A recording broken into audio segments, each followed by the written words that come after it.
Hello friends, welcome back. आज हम बनाने जा रहे हैं मेवा पाक। जन्माष्टमी के अवसर पर ये मेवा का पाव या मेवा बर्फी बनाई जाती है और बहुत ही जल्दी बनकर तैयार हो जाती है। तो चलिए मिलकर बनाते हैं आज मेवा पाक या मेवा बर्फी। मेवा पाक बनाने के लिए मैंने आज 30 ग्राम खरबूजे के बीज लिए हैं, 40 ग्राम फूल मखाने लिए हैं, 50 ग्राम काजू लिए हैं, 50 ग्राम बादाम लिए हैं, 30 ग्राम गोंद ली है, 1 कटोरी घी या ग्राम में देखें तो 100 ग्राम के करीब घी है, 30 ग्राम किशमिश ली है और 50 ग्राम के करीब घिसा हुआ गरी का बुरादा लिया है। आप चाहें तो साबुत नारियल को भी घिसकर बुरादा बना सकते हैं।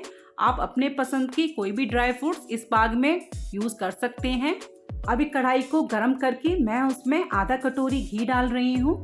घी के गरम होने के बाद गैस की फ्लेम को हम मीडियम कर देंगे और उसमें हमने जो अपनी गोंद ली है वो डाल देंगे और मीडियम फ्लेम पर या मीडियम टेम्परेचर पर हम उसको भून लेंगे।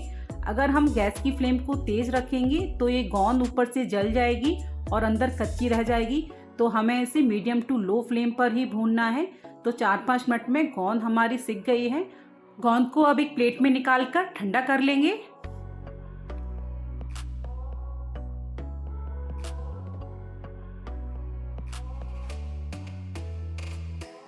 गोंद को निकालने के बाद इसी कढ़ाई में मैं 3-4 चम्मच घी फिर से डाल दे रही हूँ और अब इस घी में हम अपने बादाम को डाल देंगे और 1 मिनट तक इनको हम फ्राई कर लेंगे।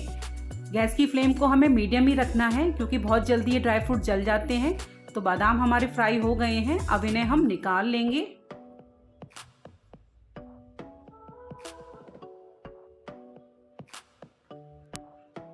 अब इसी घी में हम अपने काजू को फ्राई करेंगे। तो काजू डालने के बाद 1 मिनट तक इन्हें हम मीडियम फ्लेम पर रोस्ट कर लेंगे। काजू बहुत ही जल्दी फ्राई हो जाते हैं। तो काजू हमारे फ्राई हो गए हैं, इनको भी हम निकाल कर प्लेट में ठंडा कर लेंगे। अब इसी घी में अपनी किशमिश को डालकर किशमिश को हम फ्राई कर लेंगे। किशमिश बहुत ही जल्दी फ्राई हो जाती हैं, बहुत ही जल्दी फूल जाती हैं। इनको भी फ्राई करते समय गैस की फ्लेम को बिल्कुल लो ही रखना है। 1 मिनट में ही किशमिश हमारी बिल्कुल अच्छे से फ्राई हो जाएंगी। देखिए किशमिश हमारी अच्छे से फ्राई हो गई हैं। अब इनको स्पैचुला से दबाते हुए हम प्लेट में निकाल लेंगे, जिससे इनमें से जो भी एक्स्ट्रा घी है वो कढ़ाई में ही हमारा निकल जाए।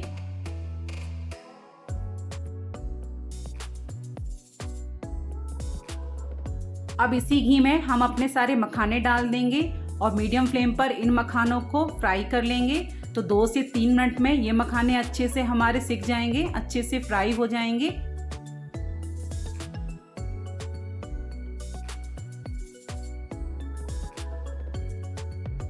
दो से 3 मिनट हो गए हैं, मखाने अच्छे से हमारे फ्राई हो गए हैं। अब इन मखानों को भी हम एक प्लेट में निकाल कर ठंडा कर लेंगे।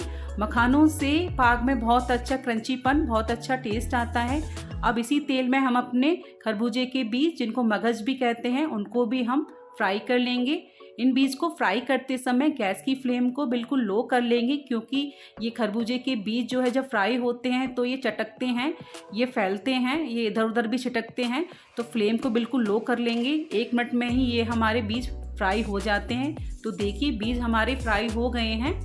अब इसी में हमने जो गरी का बुरादा लिया था वो डाल देंगे और 1 मिनट तक इस बुरादे को भी हम खरबूजे के बीज के साथ भून लेंगे।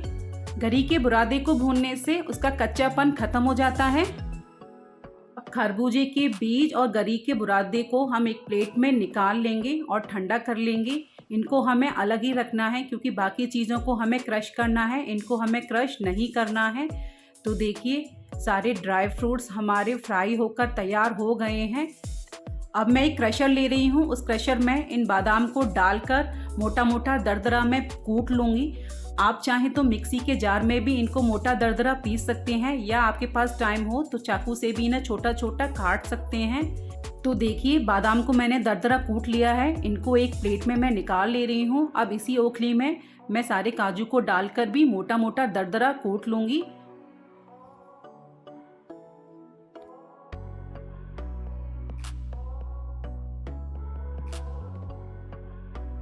तो काजू को भी मैंने दरदरा कूट लिया है। अब इनको भी मैं प्लेट में निकाल ले रही हूँ। अब इसी में मैं अपने मखानों को भी दरदरा सा पीस लूँगी। आप चाहें तो सारी चीज़ों को मिक्सी के जार में भी दरदरा सा कूट सकते हैं या नाइफ की सहायता से भी बारीक बारीक काट सकते हैं। तो देखिए सारे मखाने मेरे पिस गए हैं। अब इनको मैं निकाल ले रही हूँ। अब हम इसी ओखली में अपने गोंद को भी पीस लेंगे। तो सारी गोंद को डालकर मैं इसे ओखली में पीस लूँगी।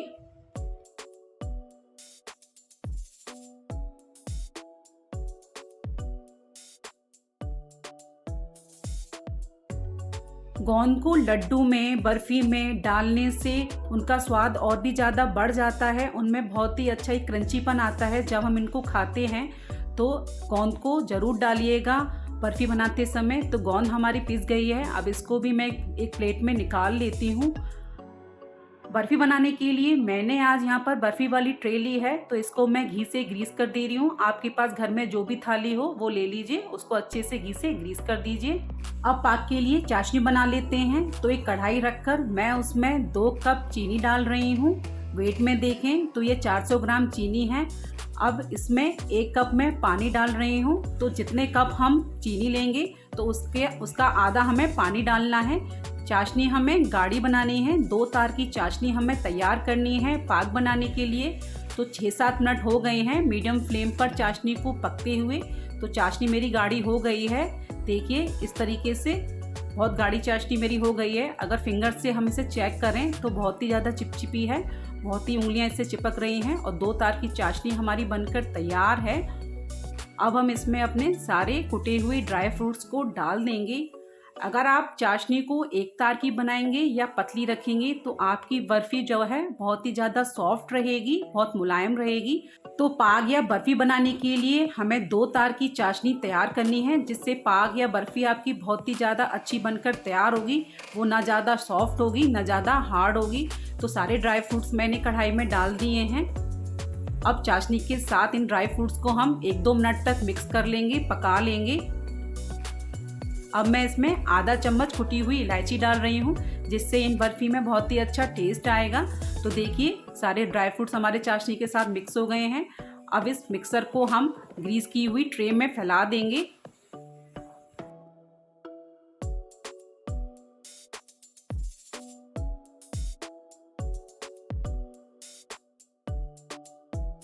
अब सारे मिक्सर को स्पैचुला या स्पून की सहायता से चारों तरफ अच्छे से स्प्रेड कर देंगे। इवनली हम फैला देंगे और ऊपर से चिकना कर देंगे, जिससे हमारी बर्फ़ी बहुत ही अच्छी बनकर बहुत ही अच्छी सेट होकर तैयार होगी। इस पाग या बर्फ़ी की खासियत ये है कि आप इसको महीनों स्टोर करके रख सकते हैं, ये ख़राब नहीं होती है।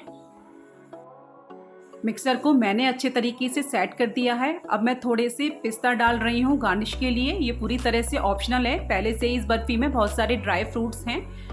तो देखिए पिस्ता डालने से हमारी बर्फ़ी और भी ज़्यादा देखने में बहुत ही ज़्यादा सुंदर लग रही है और खाने में भी बहुत ही ज़्यादा अच्छी लगेगी। स्पैचुला से मैं थोड़ा सा प्रेस कर दे रही हूँ ऊपर से, जिससे ये पिस्ता अच्छे से सेट हो जाएंगे बर्फ़ी में। अब थोड़ा सा ठंडा होने के बाद नाइफ से हम बर्फ़ी में मार्क लगा देंगे। जिस साइज़ की हमें बर्फ़ी चाहिए उस साइज़ के हम मार्क लगा देंगे, जिससे ठंडा होने के बाद जब ये बर्फ़ी सेट हो जाए तो सारे पीस हमारे आसानी से निकल कर आ जाएं। तो मैं यहाँ पर मीडियम साइज़ के मार्क लगा रही हूँ बर्फ़ी के। आप अपने पसंद से छोटे बड़े किसी भी शेप के मार्क लगा सकते हैं। अब इसको ठंडा करने के लिए 3-4 घंटे के लिए छोड़ देते हैं। तो 4 घंटे हो गए हैं, बर्फ़ी हमारी अच्छे से सेट हो गई है। अब हमने जो मार्क लगाए थे उसमें दोबारा से नाइफ लगाकर हम बर्फ़ी के पीसेस को निकाल लेंगे, जिससे पीस हमारे आसानी से निकल आएंगे। तो देखिए मैं आपको निकाल कर दिखाती हूँ कितने अच्छे हमारे बर्फ़ी के पीस बनकर तैयार हुए हैं। ना ये ज़्यादा सॉफ्ट है ना ये ज़्यादा हार्ड है। तो बहुत अच्छा हमारा ड्राई फ्रूट्स पाक बनकर तैयार हुआ है। ये घर में सभी को बहुत पसंद आता है। एक पीस मैं आपको तोड़कर दिखाती हूँ। तो देखिए कितनी अच्छी हमारी ड्राई फ्रूट्स बर्फ़ी बनकर तैयार हुई है। तो एक बार इस बर्फ़ी को ज़रूर बनाइएगा। बहुत सारे ड्राई फ्रूट्स होने के कारण ये बर्फ़ी बहुत ही हेल्दी होती है। तो जब भी मीठा खाने का मन हो इस ड्राई फ्रूट बर्फ़ी को बनाइए, बहुत ही जल्दी बनकर तैयार होती है। आज की वीडियो अच्छी लगी हो तो लाइक कीजिए, शेयर कीजिए और कमेंट करके ज़रूर बताइएगा। मिलेंगे नेक्स्ट रेसिपी में, तब तक के लिए बाय।